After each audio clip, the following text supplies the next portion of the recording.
Hello and welcome to Personable, a podcast focused on speaking to the world's best, enabling you to become best that you can be. My name is Bracken-Smith, and today I'm going to be joined by Shih. Stephen is the Associate Dean of Hong Kong University of Science and Technology. He's a former partner and the former Executive Vice President of Learning and Development at Bain. Steve, I'm incredibly excited to talk to you today. I wanted to get started by asking you why you made the decision to go from Bain into academia. Yeah. Well, Harvey, it's a pleasure to be here, and great to be on this podcast. So I made the decision to leave Bain and join academia twice. The first time was back in 2010. At that point, I was a manager here in Hong Kong, running client projects in Taiwan, Thailand, around the region, and I had developed a real interest in coaching others, training, helping my colleagues be as good as they can be. And so I started to ask myself, well, what would I really want to do? And I came across an opportunity here at HKUST to help the MBA students with their careers. So I took the jump at that point and left Bain.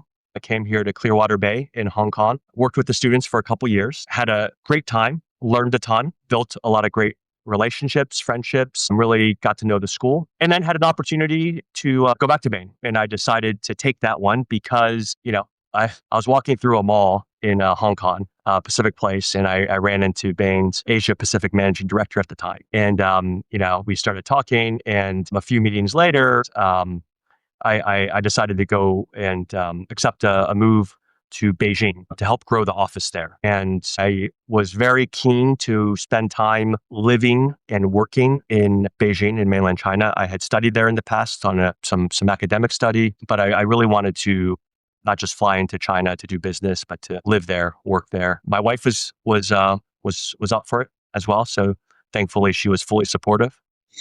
And we made the move, right? So went back to Bain. As you mentioned, I was a partner there, working with clients, primarily in business-to-business spaces, so industrial type clients. I did also spend time working with private equity clients, helping them with due diligence, and most of those ended up being in consumer durable type products, right? So large ticket consumer items. And through that, really enjoyed working with executive teams, helping them craft their strategy, helping them improve their organization performance, but also continue to reevaluate what do I really want to do long term. And through that process, decided that what I really thought I was best at, what I really got a lot of energy out of, was helping individual executives reach their full potential. So started some conversations and then ended up taking a role for a few years at Bain on learning and development. And my role there was to work with our partners around the world, their learning and development. These are things like running new partner training, helping to manage some coaching programs for partners, and also was involved in a digital upskilling program, right? At that point, trying to help everyone learn about AI before it became front page news. So I was doing that, really enjoyed it. I was based in Shanghai at that time. I'd probably still be doing it, but I got a call, right? Got a couple calls from some former colleagues here at HKUST, and they told me about opportunity to come back to manage the MBA programs, and I said, sure, I'll throw my hat into the ring, and got involved in the whole search process, had to go through all those interviews and all of that type of stuff, and I'm grateful I had the opportunity. So my wife and I and our kids, we moved back here 3 years ago. Well, going on to your current role, I want to go back to your time at Bain. And this is a pretty obvious question to ask you, but I think a necessary question nonetheless, because consultants are often kind of portrayed by Gen Z media. They're like, what do consultants actually do? They kind of use jargon buzzwords and, they talk about things, but what experience they have. Are you able to dissect what a consultant does in real, applicable terms that someone that doesn't really know what a consultant does actually does? Yeah. It's a great question. It's actually a more complicated question than many people think. So, I'm not going to give some kind of glib answer and pretend that actually answers it. Funny story is, you may be familiar with Peter Drucker, the father of management studies, right? He's the guy who kind of came out in the 90s and 50s, did some of the foundational work in management, leadership, strategy, all of that type of stuff. And when he was asked this question, he was one of the first leading consultants as well. He said he also had a hard time answering it. Harvard Business Review had asked him to write an article explaining it and found he just couldn't do it. That said, he did have some views, which I think are right. Consultants are ultimately there to help clients with their challenges and their opportunities. So it's an advisory role. It's there in service of the client. And one of the advantages that consultants have, not advantages, but I would say one of the unique roles consultants play in the leadership ecosystem is most executives will spend, their careers with one company, maybe a couple companies, maybe 3 companies, right? And they've got that experience. Consultants have the privilege to work across multiple companies, oftentimes in various industries as well, and are able to provide that type of broader experience to their clients. There's a trade-off. So breadth, right? But, less depth, less intimate understanding of the specific organization that the client is working in. So it's got to be a team effort. It's got to be a collaboration. So consultants are there to serve clients. Consultants are there to provide that broader perspective. They're there to turn up the heat on clients, to challenge them a bit, to help push them, right? To help them make the tough decisions. But it's got to be done thoughtfully. It's turning up the heat in the sense of not throwing someone into a fire, but turning up the heat in the sense of, if you're preparing a meal, you got to turn up the heat on the stove. You don't want to turn it up too high so that it burns or it gets overcooked. But if it's not hot enough, you're not going to get anywhere either. So the turning up the heat, being that collaborator to help people reach their best. So that's a shot at what consultants do. I mean, you go to the websites of all these firms, they've all got their, what do we do kind of statements as well. But that's one way of thinking about it. I think there's been this oversimplification of many of the roles that we do in today's world. And I think people like to put what we do into a box and they're like, unless I can understand it, it's therefore not important. I did a podcast which kind of be released in this sort of batch with a man by the name of Keith Gill, who is actually the chair of the men's Division I basketball committee in the United States. So he kind of, for March Madness, which is their big, all the college basketball teams, he assembles the bracket, works out which team should be included or not. And I did a podcast with him and I'd ask him questions and he emphasized the importance of the gray area in which, you can't just simply say this team's better than this because this team might have had a harder schedule, but this team won their last game, but this team's got better momentum, but they haven't got their starter. And it can kind of be applied to these roles. And there were 2 other points that I thought that I've learned. And again, I'm not going into consultancy, but something where I can kind of realize the importance of it. And one being, having done this podcast and now done upwards of 110 episodes, having exposure to people like yourself, actresses, Olympians, CEOs, founders, even just from these 1-hour conversations, let alone spending 8 hours a day or 40 hours a week, I have picked up so many different leadership styles, learnings, things they've done wrong, all of these different things. And so having actually, in your role, having your former role, having actually had that exposure into those businesses, there's a lot of things you pick up that you can't really put you can't specifically say it was this one thing, but these sort of just like little things that build up over time.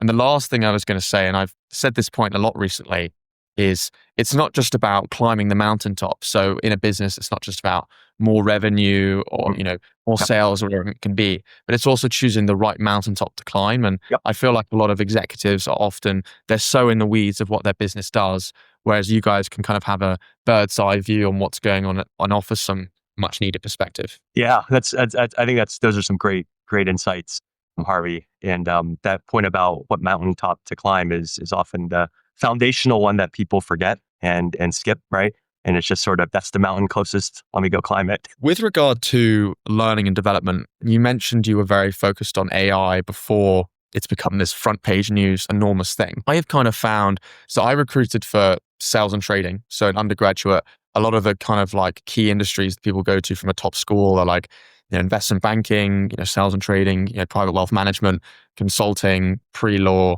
tech, whatever it may be. But it's kind of like one of the big things. And I found that many of my friends who are extraordinarily smart, perfect GPAs, perfect clubs, really struggle to get entry-level roles this year in management consultancy, often that being less roles due to AI.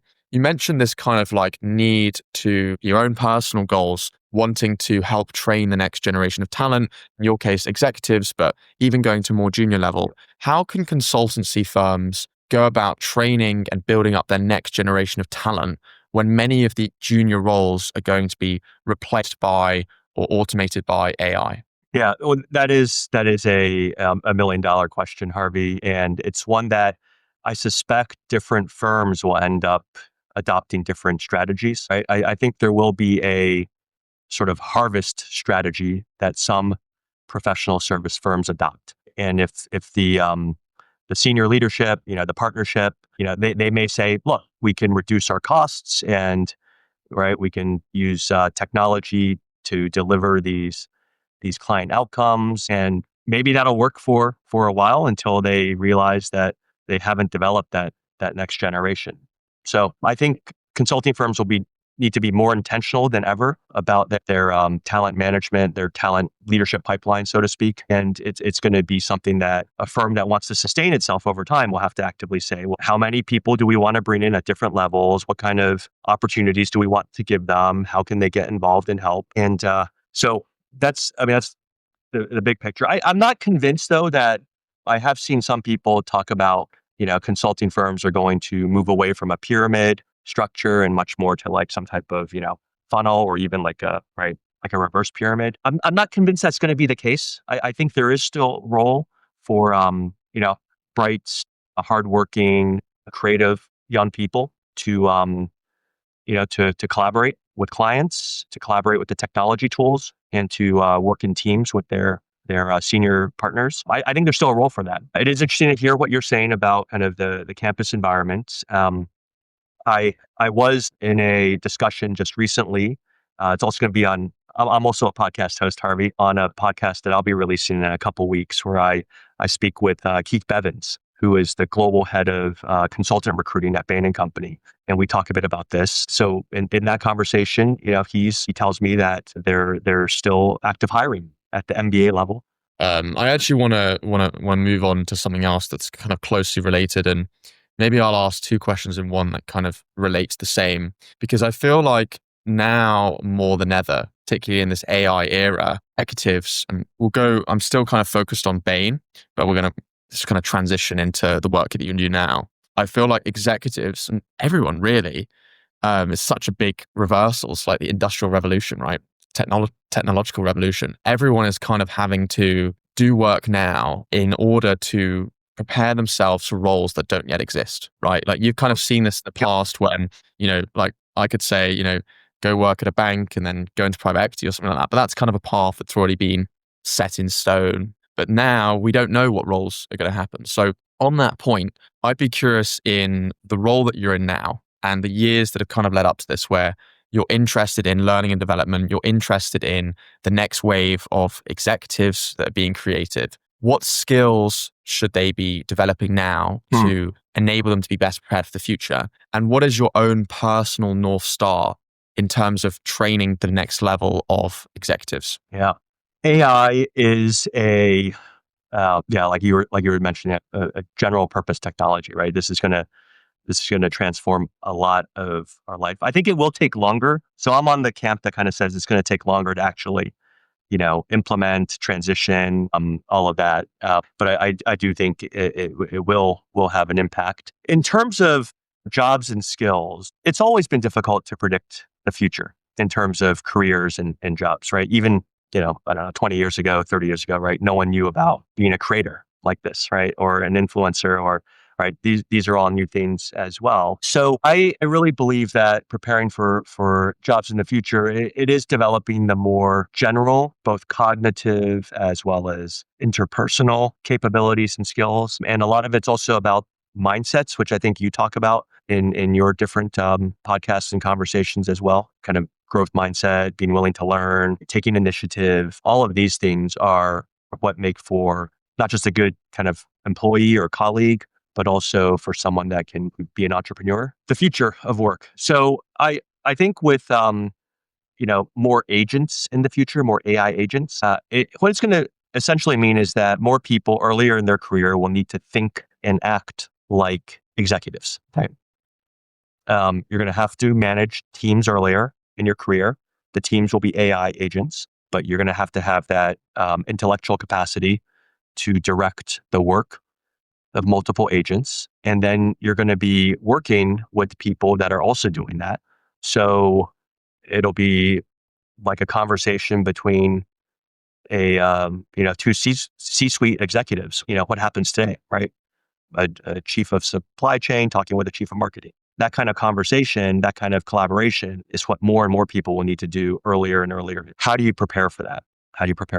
This will sound really self-serving since I manage an MBA program, but I think that the type of education that we provide at HKUST is the type that will become more and more relevant. It's helping our students get that broad exposure to different perspectives, different functional capabilities, right? We have a lot of students who come here looking for careers in finance, investment, right? Investment management. They want to get into private equity. And what I tell them is, yes, you got to learn the accounting, you got to learn the finance, you got to learn how private equity works. But the most important courses they take may be marketing courses, strategic management, operations, supply chain, right? Because unless they really learn how companies operate and how to create real value in a company, all the financial analysis in the world isn't going to be that insightful. So providing people with that broader education is really important, as well as what you're doing in your podcasts, so to speak, Harvey, kind of talking to lots of different people, lots of high-performing people in different industries, different roles. I think that exposure also helps people prepare for this future where you're going to need to be a senior executive earlier in your career. You need to think that way, have that type of leadership, communication, teamwork skills. And then maybe just two other thoughts. This won't be comprehensive, but I think the superpowers of the future will be empathy. Now, not just empathy. I mean, a lot of people talk about empathy from an emotional perspective. And yes, that is important, but also the idea of cognitive empathy or intellectual empathy, being able to understand where people from different functions come from, or, people from different, if you're working with the IT person in the company, really understanding what's their world like, what are their concerns, how are they thinking about things, right? So cognitive empathy, emotional empathy, that perspective taking is another way to think about it. How can you try to understand more about what someone else's perspective is in a situation? What do they value? What are they worried about? What are their concerns? So that's one superpower. The other superpower is this idea of metacognition, kind of thinking about how we think. And I think that's going to become more important as well. So being able to identify biases, not just in ourselves, but also in the AI that we're using, helping to think about how we learn and reflect on things to improve our understanding. So those will be important. There are often debates, particularly around Harvard, because Harvard for a long time has been one of the best universities on the planet. It's very much interweaved into popular culture, media, films.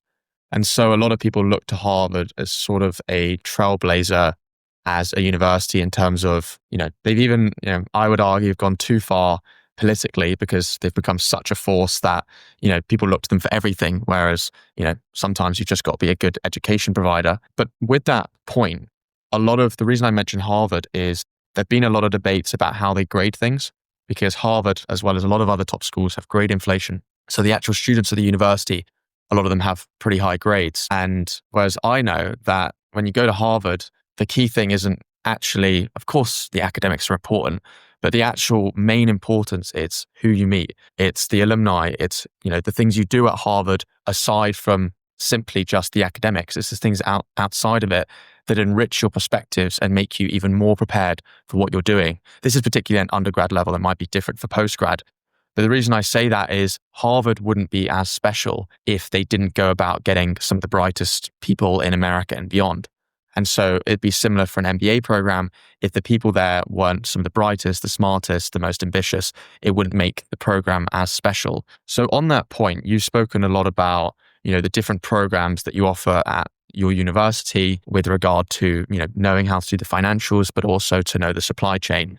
That's not that differentiated in terms of the course names, right? You can have better professors, but like lots of different universities could have that. So my question is stemmed around, how do you create a program that attracts the best people in Hong Kong and around the world? How do you create a program that, sets things in place to want to become the best university in Hong Kong and around the world?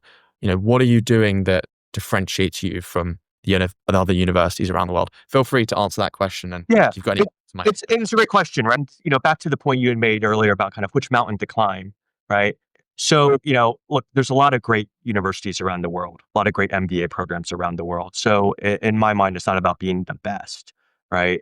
It is about figuring out, well, what can we offer that is going to be the best for a certain type of student who wants a certain, thing in their career and is looking for a certain type of environment. So, it is about the courses. It's also about beyond the courses, right? All the stuff that happens outside of the classroom as well. It's about the type of students that we bring into the program, and it's about the culture. So any organization, it's ultimately about culture that differentiates organizations, especially educational organizations. So for us, we've got a couple of very unique things about our university. One, by virtue of being here in Hong Kong, we're just in a fascinating position to help students from around the world engage with a region, that Asia Pacific, that's going to define the next 50 years of the world, right? Whether it's business, whether it's culture, whether it's entertainment,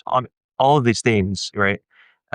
So, and Hong Kong is a city that has just uniquely in its history, culture, right? It really is a real pivot point between East and West. We are one of the best places to study for an MBA student that really wants to understand China, right? China business.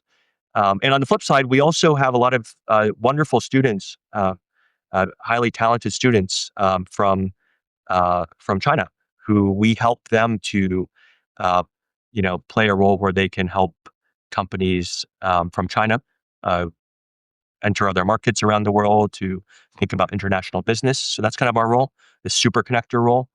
So that's one area that we focus on. A second is very much around our heritage as the University of Science and Technology. We were founded 35 years ago, and the purpose of the university was to help Hong Kong develop from not just being a financial and logistics and trading hub, but to also become a innovation and science ecosystem. And we've been doing that now for 35 years. I think those early investments are really starting to pay off, and people are recognizing now just how much great engineering and science research is happening here. And we create opportunities for our students to engage with that. So that's something that is very valuable. I would say a third point is we do emphasize this idea of responsible leader in our program. We've learned the lessons of the past, right? Back in the great financial crisis, 2008, 2009, there was an uproar about our business schools, not just training their students on how to make money, but on how to really be responsible leaders and to think ethically and to make a positive contribution to their communities. And that's something that I personally take very seriously. I really work hard to try to help our students understand that you got to think hard about which mountain to climb, right? And part of that mountain picking is, what are you trying to accomplish, right? How are you going to make a contribution? How will you, as a student, be a responsible leader? I'm really curious about that last point that you mentioned with regard to being a responsible leader, ethics, also being a purpose-driven leader. How do you balance the trifecta of your own personal beliefs, the values of the program that you're at, and also the beliefs of the student to enable them to build a purpose-driven career? Yeah.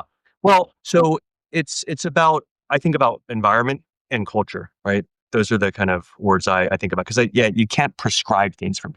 I mean, there's no 5-step formula to these kind of questions and topics. Instagram influencers would disagree. Maybe the 7 steps of some books, right? Course coming out soon. So, look, I believe strongly in creating space for people to reflect on these questions. I believe strongly in bringing in role models and different types of role models, right? So students can engage with them and hear different CEOs speak and hear how the CEOs are thinking about these type of questions. And one of the things that I do think comes through, we have the series where we'll bring in CEOs of different companies, global CEOs, leading Hong Kong CEOs, and they come and I interview them. Sometimes a student will interview them, but we ask them questions about the industries they're in, but also about their leadership approaches and things like that. And I am struck by and encouraged by the fact that a lot of our business leaders out there are thinking about questions much broader than the bottom. They really are thinking about customer satisfaction, creating a great product, climate, carbon emissions reduction, things like that, making sure their employees are taken care of as well. Yeah, I'm not trying to, we don't have to talk about the specific example, but it's the first one that comes to mind for me in the US with like Bud Light and like, Weather 2 and Target have had similar things with LGBTQ, when companies either fully agree with an issue, then they don't, and there's kind of flip-flop between different things. Yeah. I would argue that purpose-driven businesses would actually perform better because when the people and the customers and the people that are actually impacted by the business at all levels know what the purpose of the business is, it's easier to get behind.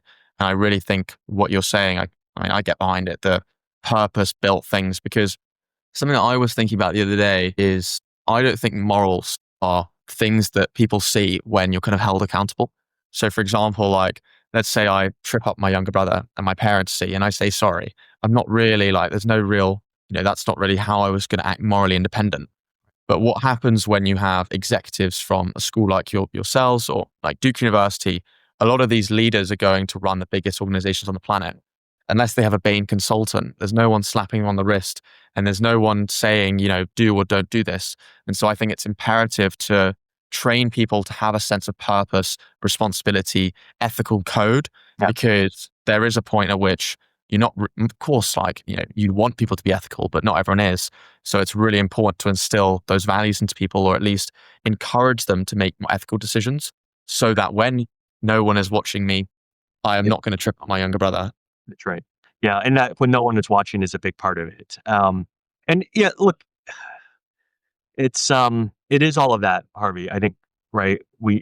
It's building that culture, the sense of standards, the sense of what's right. And giving students, the chance to work through case studies and learn about how other people have handled tough situations in the past. But a big part of it is also developing peer relationships and being able to talk about these issues with others. One of the things that I really appreciate hearing about and seeing in our students is when students from, they're working in different companies, right? And they're able to, because of our program and the relationships they develop, they've got this sounding board that they can call. They've got someone that they can call who is not involved in whatever ethical challenge they're facing. So it's not like a mentor at a company. It's not a boss at a company. It's not even a peer colleague at a company, but it's someone who is outside of that situation and can just be a more impartial counselor. And I think that's really valuable, especially, as people move on in life gets busier and busier. The stress can go up quite a bit in these senior executive roles, but having someone that they can call and talk to freely, right, I think that's really important in making some of these tough decisions as well, right? It's not just about individual willpower. There does need to be some kind of broader support. Being one of the global superpowers on the planet, China and with the US, but when Donald Trump came into power over the past year, one of the big things was tariffs with Liberation Day earlier this year. And one of the countries that didn't really bend the knee to the US power was China. And we've kind of had these trade wars with the tariffs consistently going up and up for both sides. And then more recently, Trump and Xi have met and agreed to kind of reduce the tariffs, have a delay on the rare earths deal, etc. I kind of want to ask, both with Trump and Xi, but also with Hong Kong's unique position being a special administrative region in China, what place does Hong Kong and by extension your university play in the broader world? And how do you go about planning and preparing your executives and future leaders with so many things happening politically with you guys at the epicenter of it? Yeah. So this is something that I do think about a lot. And it's one of the reasons why I'm in my role. It's one of the reasons why I think this is a great place for me to make a contribution. And it's about trying to bring together, as you said, future leaders from around the world and putting them into a place where they can get to know each other, where they can listen to each other, build some bonds, some relationships, some friendships that I hope will promote more understanding in the future among different cultures, different countries, different organizations, right? So now, how do we prepare students for this kind of multipolar world? We have courses that help students understand different countries, economic development in different regions, business in China, business in Asia, global business, right? So we've got those type of courses. We also, one of the things I really try to emphasize is, if I were to ask you, design a communication course, right? Maybe not you, but most people, they're going to come up with these things around public speaking, presentations, writing a memo, right? Maybe handling a press conference, stuff like that, right? And they're all very important, but I would like, and I'm working on helping our students understand how to ask great questions and how to be a really good listener as well. And to me, that's the foundation of kind of adaptability. That's the foundation of preparing for a world with all these changes, right? No one's going to be able to tell you the answer today, but you've got to get good at asking the right questions. You've got to get good at really listening to what the other person is saying, and doing that hundreds and hundreds and hundreds of times to be able to navigate all these changes. Interestingly, this points to a podcast that I filmed just before this with a man by the name called Ismail Radwan, who was a former senior economist for the Saudi Arabia Public Investment Fund. And now he's just gone back to be a senior economist at the World Bank, focusing on the Middle East region. And something interesting that he was talking about was when oftentimes, particularly with all the instability that's been happening in the Middle East over the past couple of years, with Israel, Palestine, and also in the wider region, many of these countries, when you're at war or when you're disagreeing, you're not going to want to talk to each other. He was saying that these countries had representatives from the World Bank. So the World Bank associated with both of them. And so they made the decision as the World Bank to say, hey, we're not going to politically lean to one way or another. Our opinion is not involved in this, but at least we have some form of communication through the World Bank. And I'm kind of seeing this commonality between things, that even when things are horrendously bad, even if you disagree with what someone is doing, so his point was, even with like human rights, and when, the World Bank doesn't necessarily agree with, World Bank advocates for equality and these countries don't always have equality, it's still better to partner with them because at least you can do some benefit of good. And I think it's your emphasis on active listening and being able to ask good questions. Many people that aren't kind of in this space don't understand why those basic building blocks are so important, because it's when you have two people that don't want to talk to each other, it's actually the barrier between them, particularly the US and China in this case, two of these global superpowers. You don't want them, they might be competing economically and politically, but you don't want them not speaking to each other. You want them collaborating, because the benefits of that are so much larger. It's like having a pie that's X amount of size, but if they work together, it can be 3X the size. So that was my perspective on it. Yeah, exactly. And it's kind of like this thing, in I think marriage counseling, they'll say when people have problems, right? Everyone, both sides have got to admit they're contributing at least 1% to the problem, right? And everyone's got to share the mess. It's on these kind of, there's a lot of tension, conflicts around the world today, right? And it's I do find that the whole black and white kind of thinking, that's what's really destructive, when people start to say, we're good, they're bad, or I'm good, they're bad, whatever it is, right? That black and white thinking, it's just, that's something that contributes, I think, a lot to these conflicts, and is just sort of factually untrue, right? I mean, it's I forget who it was that talked about it. Maybe it was Alexander Solzhenitsyn or someone. But this idea that all of us individually, we've all got our things we got to work on. I think he kind of said something like, there's a line in everyone's heart of sort of good and evil or something like that, right? But yeah, we all got to share the mess, and we've all got to do our part to listen to others and try to, make things better. I want to transition away from more political and kind of pointy topics, more to your admissions process. And I was chatting to one of my good friends the other day, and we were talking about, I'm less informed about postgraduate admissions, but for undergraduate admissions in the US, how they think about selecting people is they often think about building a class.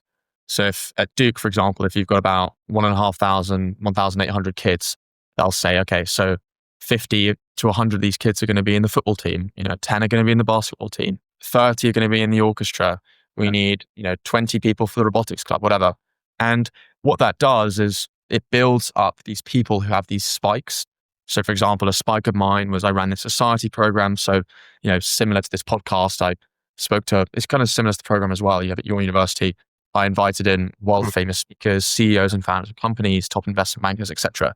So they can be, okay, Harvey's really good at getting speakers. That's unique. We'll get him in.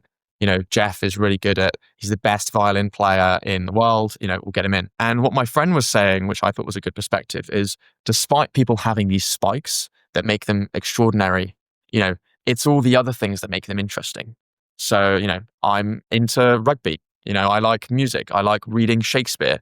And it's actually, as you just pointed to, it's not about being black and white. So simply saying all Harvey is as a candidate and as a person is this society program. It's all the rest of it. So with that sort of thought process in mind, how do you go about building a class at your university and understanding the well-roundedness and the other parts of someone and not being black and white, whilst also focusing on what makes them exceptional? Yes. It's making room in the process for judgment and for remembering that everyone is an individual, and actively remembering and reminding myself and our admissions team and that's, numbers, metrics, right? They never tell the full story. So it's tempting for, right, some admissions committees or professionals to get caught up in things like average GPA, average GMAT score, average years of work experience, percent of students from a certain nationality, percent of students from different industries, right? All of this type of stuff. That just doesn't capture it. So we do heavily rely on our references and interviews and essays, especially when essays really do read like they're authentic and not just GPT'd. But it's trying to get that sense of the individual, and like I think what you're kind of mentioning, right? So yeah, there could be someone with a stellar CV, and maybe they, I don't know, founded this great company. If they come across as rude, for example, if they treat my admissions team poorly, that's not the kind of applicant we're looking for. Yeah, I just, the more I've learned about different industries, the more that I've learned that there is kind of like imperative principles with respect, honoring your word, following up with people, developing and curating relationships. And I think that as a kid, I remember my dad's like a CEO of a company, and my dad would tell me these things and I'd be like, yeah, Dad, that's pretty obvious, isn't it?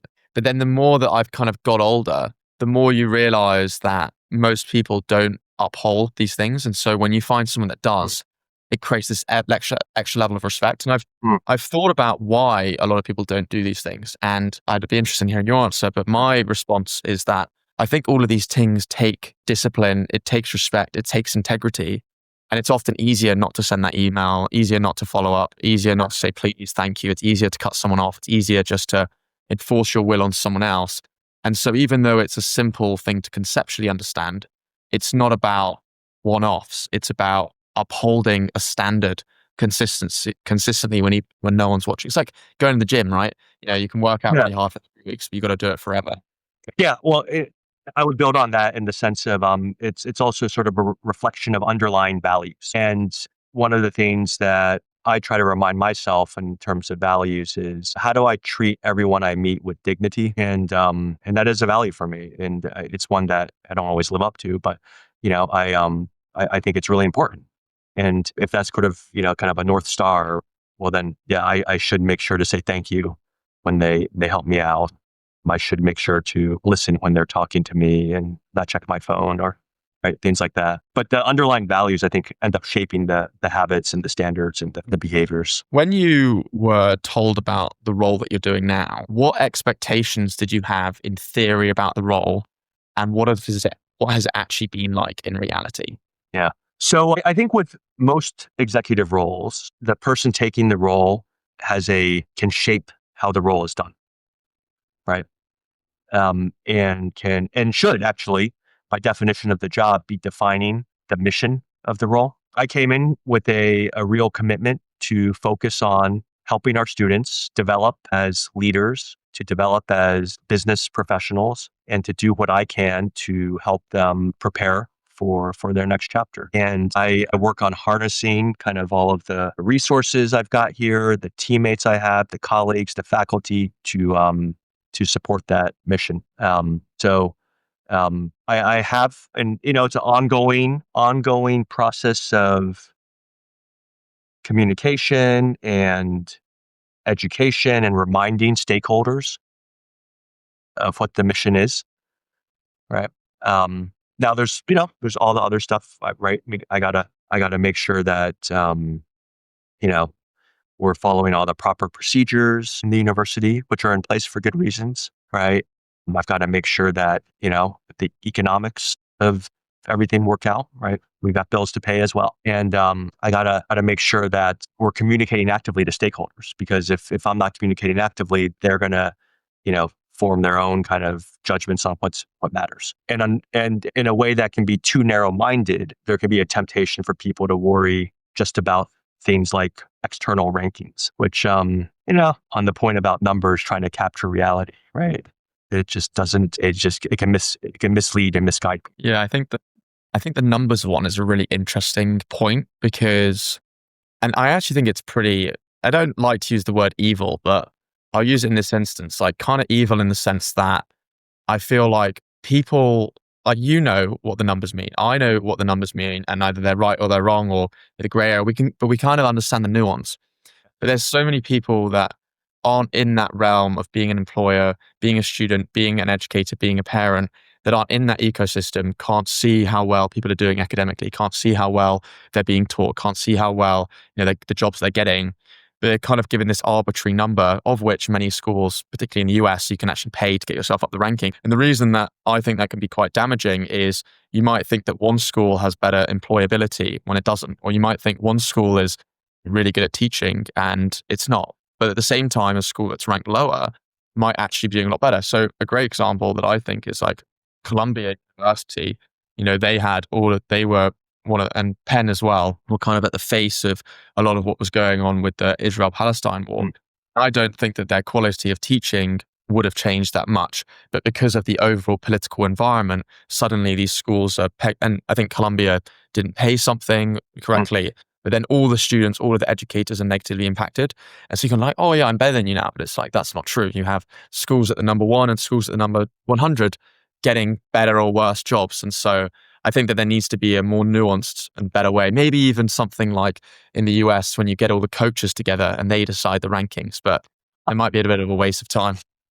Yeah, well, it's also, even the concept of trying to rank order, that alone will kind of show that the wrong mountain is already being trying to climb, right? I mean, it's kind of preposterous to say you're going to, take a very three-dimensional situation and compress it into one line. I feel like I'm working with one of my children on algebra now. It's like, and we're going to try to put everything on one line and somehow, smooth everything out into that. Having had the exposure to the role that you're in now, what are the traits, habits, could be anything, go in any direction like that, the most successful, and again, take it in any eyes, in any way that you want, students at your university, what are they doing? So they come in, they want to challenge themselves. So they've got this idea that if they challenge themselves, they can do more than what they can do today. They take initiative. They don't sit around kind of waiting for someone else to do something or someone to tell them to do something. They take initiative. They're actively engaged, right? Not just in the classroom, but outside of the classroom, getting to know students, alumni, other people in the community, faculty. And a fourth one, and maybe the more critical, the foundational one perhaps, is recognizing the importance of being more other-centered than self-centered. Because I think that unlocks this whole kind of world of trying to understand other people, trying to find ways to help other people. And it creates this cycle of kind of good stuff happening for the student, for the school. And so those are some of the things that our best students do.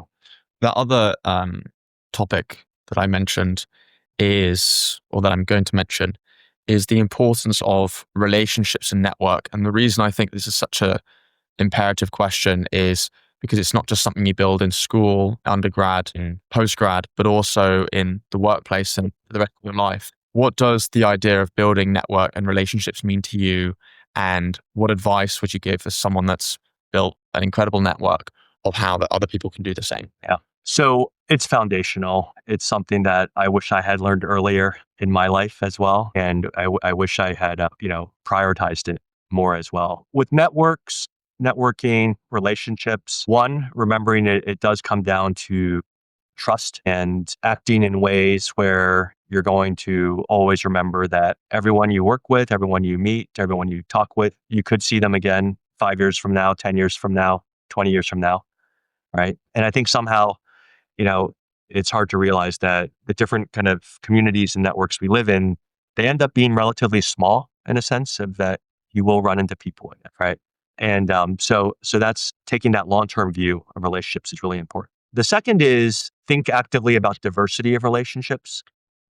So having 20 people that you're really close to, but all went to the same university or all are working in the same company or all are working in the same industry. That's a kind of network that's going to have some advantages, more efficiency, ease of communication, less maybe energy to maintain. But if you have 20 people that you're close with who are from very different backgrounds, very different professions, very different goals in life, a more diverse network, those are the networks that create more information flow, more opportunities for creativity, that strengthen your ability to communicate with different types of people, that because the network is diverse, it gives people that second order access to more diverse information, resources, and people. Think hard about diversity of network. And it's also seniority, people that are 10 years down the road, 20 years down the road with more experience than you, but also having some people that are a few years behind who you're kind of mentoring, and peer relationships. But my view, a balanced network of seniors, peers, and juniors is a more sustainable and healthier network than one that's only relying on one of those kind of dimensions. I think the junior one is a really interesting perspective. Yeah. And I think the reason that junior as well, and I have people in younger peer groups than me, so I can relate to it in some essence. And even when you might ask the question, oh, well, what's the benefit of me helping someone that I've already achieved those steps? And it's that even apart from like an altruistic perspective, it also helps you to reinforce the learnings in your mind. Like when you teach something to someone else, you can learn things. And there's something about a youthful and naive perspective that enables you to kind of get in your own ways about things. And sometimes when you get that perspective, you can see another route. That's right. And just getting exposed to all the experience that they have. I learned a ton from all of our MBA students, and they're doing things that I've never done in my life, and in all likelihood will never do. And to have a chance, the privilege to hear their stories, it's one of the best parts of my job. I want to ask one final question, and that is, what is one thing that you would want a listener to take away from this episode? One thing to take away from this episode: ask questions and listen. I'm going to say it because I don't think it's said enough, especially, I think your audience, great group of people want to be the best they can. I have high ambitions. Don't get caught up in just thinking that life is about an elevator pitch. Ask questions and listen. Well, thank you very much for taking me on the journey from the work that you did at Bain to the importance of training junior talent, even in the age of AI, the importance of executives and not only thinking on how to generate more shareholder value, but how do you both keep all the stakeholders in your mind and communicate with them so they don't have their own narratives, but also to be very values driven and responsible, even when no one is looking. I think it's fascinating to learn about the university's perspective, being in Hong Kong with both the West and the East perspectives, and how it interacts with that and enables the students to prepare for themselves 5 and 10 years down the line, even with all the political turbulence going on. I feel like I learned a lot. This podcast, I'll definitely have to get out to Hong Kong sometime and meet you in person. So thanks so much for coming on. Thanks a lot, Harvey.